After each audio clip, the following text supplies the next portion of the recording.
Welcome to the heartfelt dialogue of what's within us, deep inside, and something that we never talk about. Well, we've been talking about our spiritual condition, our human condition before God as co-humanity. And we discover that all of us are broken. None of us are perfect. And actually, part of us being imperfect, part of us not having everything together, is part of the gift and blessing that we can be to one another. I know it's kind of sound ironic, but yes, being where we are, in terms of being broken, in terms of not having the resource within to save us or rescue ourselves or to unshackle ourselves from the bondages that we may be in.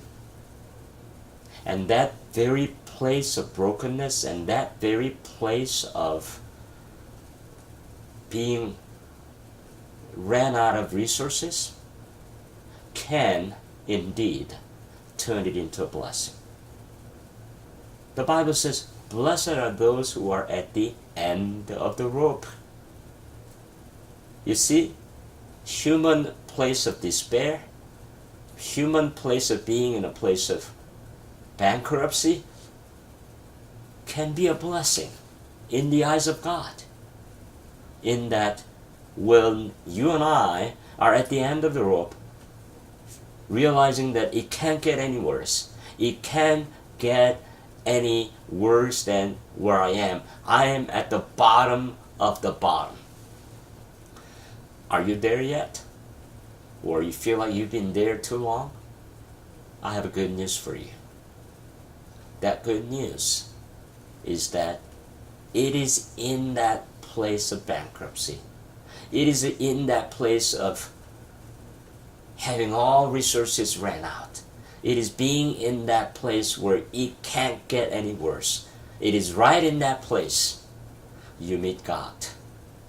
And someone says God's address is at the end of the rope. Are you in despair?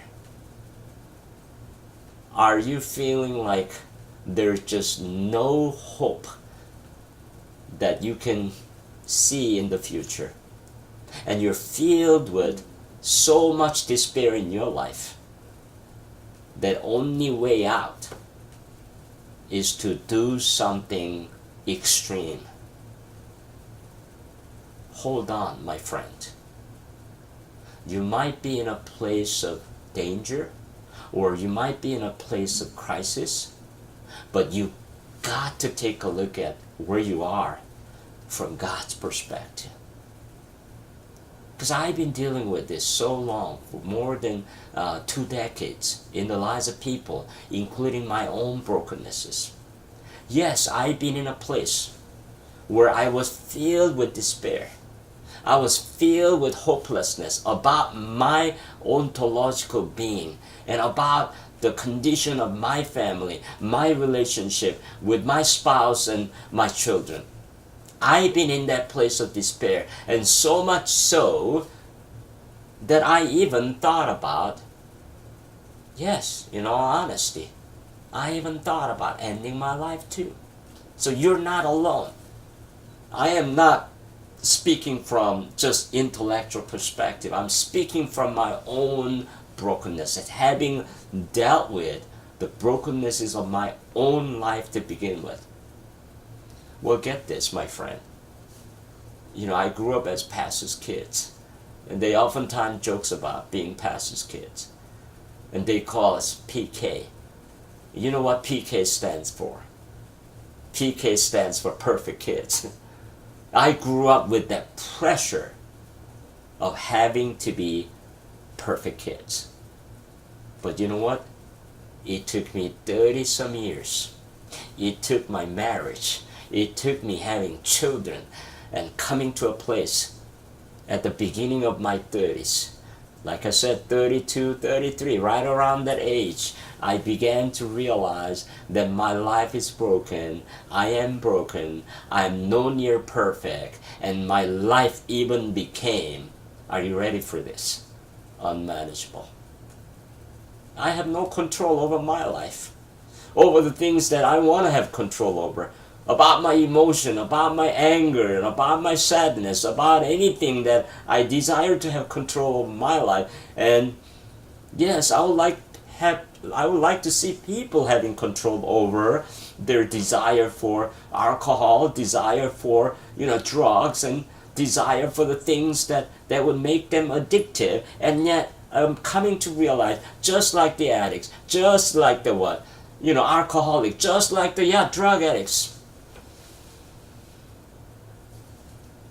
I have no resources within to unshackle myself from the things that bondages me. So I find myself joining AA group. I feel like, yes, I'm ready to join with the AA group. So much so that, like the AA group, they come together and they all agree in unison that I have no power over the things that overpowering me. I am powerless.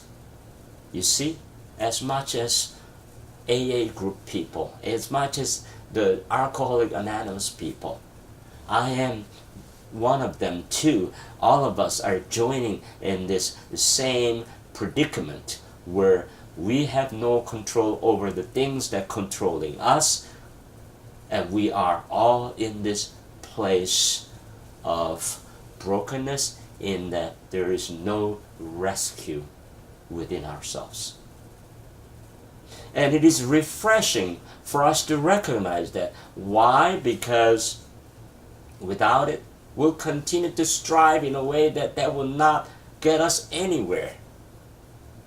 But knowing that we're bankrupt, knowing that we're broken, but also knowing that God meets us in that place of brokenness, in that place of bankruptcy, that is the very place where God meets us.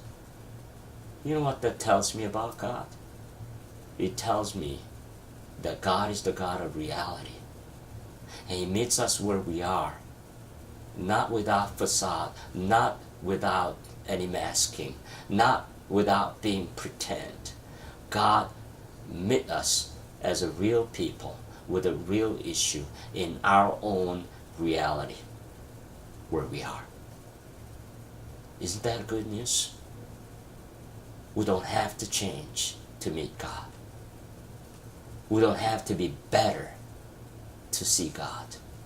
God comes to us where we are, in that very place of not only needing rescue, but also needing hope. But hope arises, the God's hope arises in that very place of what? Hopelessness. So when our human hope ends, the hope of God begins. When you and I in that place of human despair, that is the very place, the birthplace of the hope of God begins. Isn't that a good news? No wonder the Bible says, blessed are those who are at the end of the rope. We'll experience less of us, and then we'll experience more of God, and more of His power, more of His rescue, and salvation that He does provide to each and every one of us. Amen, isn't it?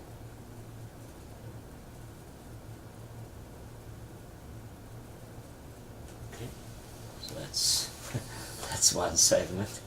Yes, Yeah. I think it was 10.